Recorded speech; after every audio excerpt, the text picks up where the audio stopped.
Joining me now is Dr. Flavio Toxvia, an economic epidemiologist at the University of Cambridge. Dr. Toxvia, thank you very much for joining us on BBC News. So, should the government, be that the government at Westminster looking towards the 21st of June for England, or any of the devolved administrations, be removing final restrictions at any point in the foreseeable future, in your opinion?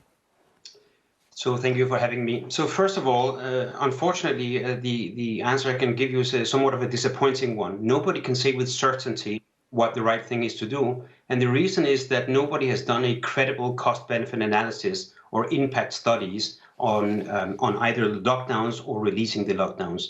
So we understand the trade-offs. On the one hand, it is true that we have done very well with the rollout of the vaccine, which does seem to offer some protection. But on the other hand, there are new uncertainties that we have to just admit that we don't fully understand now, which is that there's a rapid spread of a new variant. And although it is true that it does seem to be the case that the people who are infected are less likely to die from the disease, it is also true that if we have an out-of-control epidemic, which is absolutely possible given the high transmissibility of these new strains, then the number of people getting infected can increase, and therefore deaths overall can also increase. So it's a very difficult decision, and I think it's unfortunate that the government has in some sense announced this date beforehand, because now they have the very difficult problem of having to argue one way or the other what it is they want to do. And I think it's decidedly unhelpful to have used words such as irreversibility. OK, people, will say the whole point of a vaccination programme is to protect and open up. Businesses will want to operate at full capacity as soon as possible. They haven't done so for a very long time, as we all know. So many people will be asking, does it matter if cases are high, if hospitalizations stay low? And I guess that's the real nub of the data that we're looking at, isn't it? That's absolutely right. An infectious disease where nobody falls seriously ill is really not an infectious disease worth debating. We don't lock down the economy for athlete's foot. So that's absolutely right.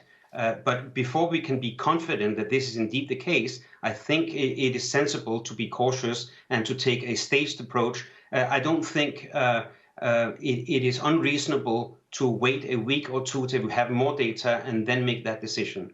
So does the government have some wriggle room on this? Because with regards to the 21st of June, could it, for example, go ahead and lift the cap on the number of people who can attend a wedding, or remove all legal limits on social contact, but then keep aspects such as social distancing, wearing masks and so on? So could there be a halfway house, if you like? I think you're onto something very, very true, which is that on the one hand, the conservative backbenchers are kind of eager to ease restrictions, and in some sense, the government has committed itself to this date, and so something will be expected to happen. On the other hand, they can't ignore the advice they're getting from the scientific advisors, which is that something potentially dangerous is maybe about to happen. So I think we could easily see some kind of halfway house where they ease some restrictions, but not everything, and that would allow them to credibly say, well, we did ease restrictions, but we're also being cautious. OK, Dr. Toxvia, thank you very much for your thoughts on all of that this evening. Dr. Flavio Toxvia from Cambridge University, an economist specialising in economic epidemiology. Now, coronavirus restrictions have eased